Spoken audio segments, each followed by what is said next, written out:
You wake up, you drive to a building, you sit there for 8 or 10 hours, and in exchange, someone gives you a certificate of value called a paycheck. You think this is normal. You think this is how the world works. But in the world of the ultra wealthy, in the world of the 1%, this behavior is considered insanity. Why? Because time is a finite inventory. Imagine you owned a store, but you only had 24 items on the shelf every day. Once you sell those 24 items, you cannot sell anymore. No matter how high the demand is, no matter how hard you work, your income is capped by your inventory. That is your life as an employee. You have a ceiling. You can become a doctor.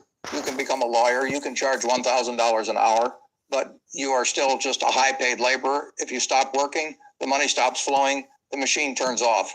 The moment you stop moving, you start dying financially. This is not an accident. This is by design. Let us look at where this mindset comes from. It comes from the industrial conveyor belt we call the education system. Think about your school years. What were you actually trained to do? You were trained to sit still for 8 hours. You were trained to memorize instructions. You were trained to raise your hand to ask for permission to speak or even to go to the bathroom. You were trained to fear failure. And above all, you were trained to complete tasks given to you by a superior authority. These are not the skills of an owner. These are the skills of a compliant worker. The school system was designed in the Prussian era to produce soldiers and factory workers. It was never designed to produce capitalists. It does not teach you how to read a balance sheet. It does not teach you how to identify a competitive advantage. It does not teach you how to leverage debt or how to build a system that works without you. It teaches you one thing: how to be a specialized part in a machine that someone else owns. And when you graduate, you are handed the ultimate leash. It is called the salary.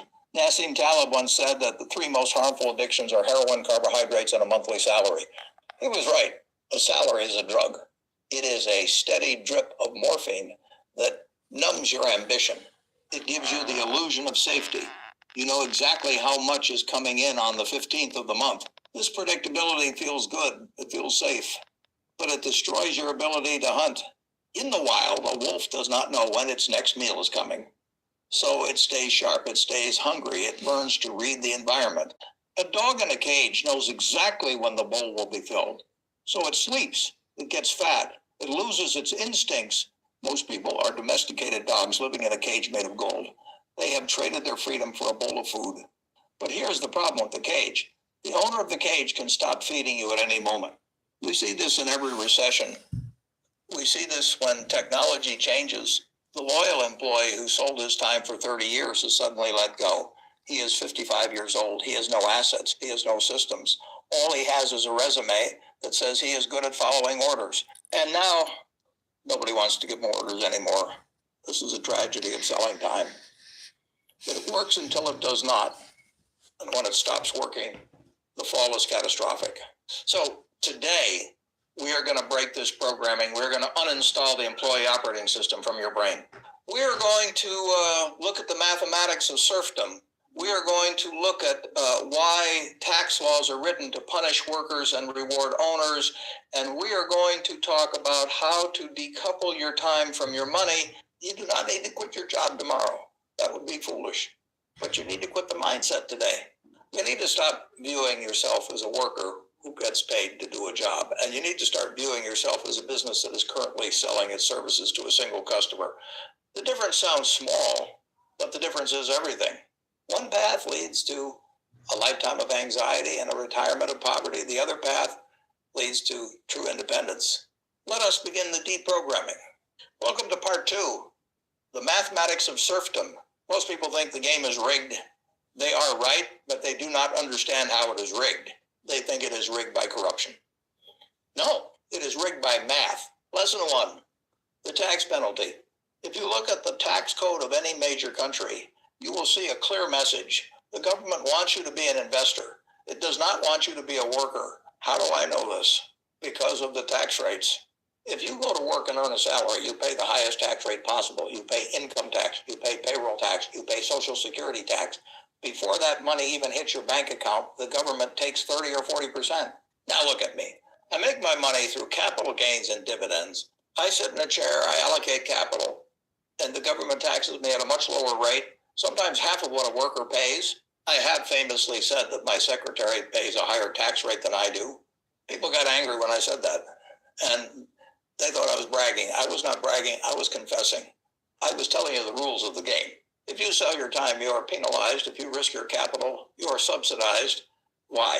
Because the system needs capital to grow. It needs factories.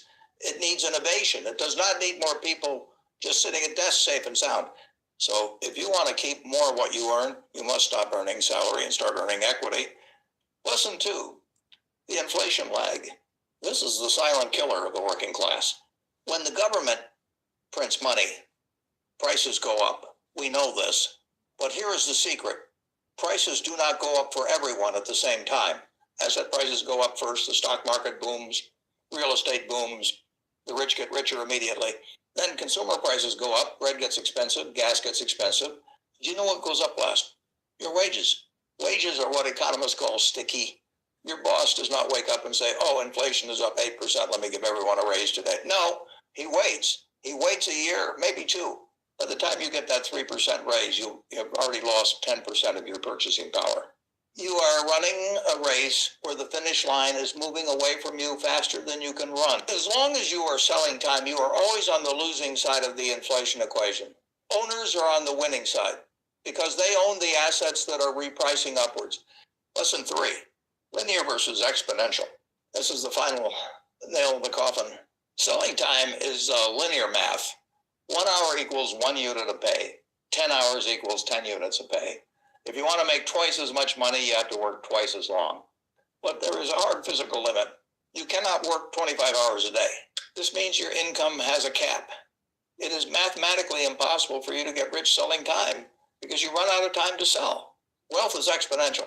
When I buy a company, I do not need to be there for it to grow. Coca-Cola sells billions of cans a day, whether I get out of bed or not. Apple sells iPhones in every country on earth while I am playing bridge. That is exponential growth. My income is not tied to my effort. It is tied to the efficiency of the system I own. If you are a doctor, you are smart, but you are linear. If your hands stop moving, your income hits 0. If you build a medical software company, you are exponential. You can be on a beach and the software is still billing patients. You have to move from linear to exponential. You have to move from selling hours to owning outcomes. If you do not make this shift, you will always be one bad health diagnosis away from poverty. Now that we understand the math, we have to understand why you are still doing it. Why do you keep showing up to a game you are mathematically guaranteed to lose? The answer is in your head. It is an addiction. Welcome to part 3, the psychology of the paycheck. Now that we have proven that selling your time is mathematically a losing game, we have to ask a difficult question.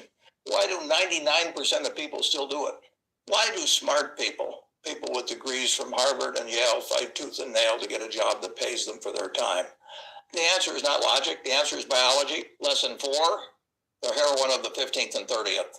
Now, Sim Taleb was not joking when he said the 3 most harmful addictions are heroin, carbohydrates, and a monthly salary. Let us look at how a salary works on your brain. Human beings are wired to seek patterns and safety. The unknown terrifies us. When you get a paycheck every 2 weeks, it triggers a dopamine release. It tells your brain you are safe, you have food, you do not need to hunt. Over time, this creates a dependency. You start to organize your entire life around that grip. You buy a house that requires that grip. You buy a car that requires that grip. You become terrified of the silence between checks. This is exactly how drug addiction works. The dealer gives you just enough to keep you coming back, but never enough to set you free. If I gave you $5 million today, you would quit your job tomorrow. That proves that you do not love the job. You are just addicted to the drip. The price of this addiction is your dreams. I have seen brilliant men who could have built empires, but they took a high-paying job at a law firm or a bank. They got hooked on the lifestyle, and 20 years later, they are just hired employees with expensive habits. They traded their potential for certainty. Lesson 5, the busy badge of honor. This is the second psychological trap. In the corporate world, if you ask someone how they are, they say, oh, I am so busy. I am swamped. They say this with pride. They wear their exhaustion like a medal. In my world, being busy is not a sign of success. It is a sign of a lack of focus. It is a sign of mental laziness. If you look at my calendar, You will see days that are completely blank. If you look at Charlie Munger's calendar, you would have thought he was retired for 40 years. We are not busy. We are thinking. The employee mindset tells you that activity equals productivity. If you are sweating, you must be working. The owner mindset knows that thinking equals value. If you spend all day chopping wood, you are too busy to design a chainsaw. Most employees use busyness as a shield. They fill their calendars with meetings and emails so they do not have to face the hard, scary work of thinking about their future. They are run on a hamster wheel. They are sweating. They are tired, but they are not going anywhere. You have to stop being proud of how hard you work and start being obsessed with how smart you work. Lesson 6, the social validation trap. This is the final chain that holds you down. Corporations are geniuses at manipulation. They know they cannot pay you what you're truly worth, or they would go broke. So they pay you in something else. They pay you in status. They give you a title, vice president, director, senior manager. These titles cost the company nothing, but they mean everything to your ego. You put that title on your LinkedIn profile, if you give that business card to your friends, it makes you feel important. It makes you feel like you are somebody. But here is the brutal truth. That title is not an asset. It is a liability. It is a golden handcuff. I have seen people refuse to leave a job where they were miserable simply because they did not want to lose the title of vice president. They valued the applause of the crowd more than their own financial freedom. When I closed my investment partnership in the 1960s, people thought I was crazy. I was walking away from prestige. I was walking away from Wall Street, but I did not care about the outer scorecard. I cared about the inner scorecard. I knew that if I wanted to build real wealth, I needed to step out of the spotlight and focus on the compounding. You have to be willing to look like a nobody for a few years so you can live like a king for the rest of your life. You have to be willing to give up the title, give up the busy badge, and give up the steady drip of the salary. It is scary. I know your brain will scream at you. Your friends will question you. But remember, the wolf on the hill is not as hungry as the wolf climbing the hill. But the wolf in the cage is not hungry at all. He is just waiting for the slaughter. So how do we break out of the cage? How do we rewrite the operating system? We need to install a new code. We need to learn the owner's operating system. Welcome to part 4, the owner's operating system. We are now going to install the software that makes the rich get richer. You do not need to be a genius to run this software. You just need to understand 3 lines of code. Lesson 7, the art of equity. If you take nothing else from this video, take this. You will never get rich renting out your time. You must own a piece of a business. This is called equity. When I was young, I realized that if I worked for a salary, my money stopped when I stopped. But if I owned a stock, that stock was working for me 24 hours a day. Think of every dollar in your pocket as a soldier. You can send that soldier to the bar to buy a beer and he dies. He is gone forever. Or you can recruit him into your army. You can invest him. And now he goes out and captures more dollars for you. And those new dollars capture even more dollars. Soon, you have an army of thousands of soldiers working for you while you sleep. Most people kill their soldiers. They spend them on liabilities. The owner mindset is different. The owner eats last. The owner takes every spare dollar and buys freedom. You do not need to start a company to have equity. The stock market is the greatest wealth creation machine in history because it allows you to buy a piece of other people's brilliance. I did not build Coca-Cola. I just bought the equity. And now every time someone opens a can, I get paid. Lesson 8, leverage without permission. For 5,000 years, if you wanted to get rich, you needed leverage. There were only 2 kinds of leverage, labor and capital. To use labor leverage, you needed to hire people. That is hard. People are expensive and difficult to manage. To use capital leverage, you needed to borrow money. That is risky. If you are wrong, you go bankrupt. But today, we live in a miracle age. There is a third kind of leverage. We call it zero marginal cost leverage. This includes code and media. If you write a piece of software, it costs you time to write it once, but then you can sell it 1 million times. The cost of replicating it is 0. If you make a YouTube video like this one, it takes effort to make it once, but then it can be watched by 10 million people. It works for you while you are sleeping. It works for you while you are on vacation. This is the new oil. You do not need anyone's permission to use this leverage. You do not need a bank loan. You do not need a boss. You just need a laptop and a brain. If you are still selling your time 1 hour at a time, you are fighting a nuclear war with a stick. You must build things that can be duplicated without your involvement. Lesson 9, thinking in systems. The final piece of the owner's operating system is how you look at problems. An employee looks at a problem and says, I need to solve this. An owner looks at a problem and says, I need to build a system that solves this. Look at McDonald's. Is their burger the best in the world? No, but their system is the best in the world. They built a system so robust that any teenager can run it. They removed the need for extraordinary talent. You need to McDonaldize your life. If you are a freelancer and you are doing everything yourself, you do not have a business. You have a job with a bad boss. You need to document what you do. You need to automate what you do. And eventually you need to outsource what you do.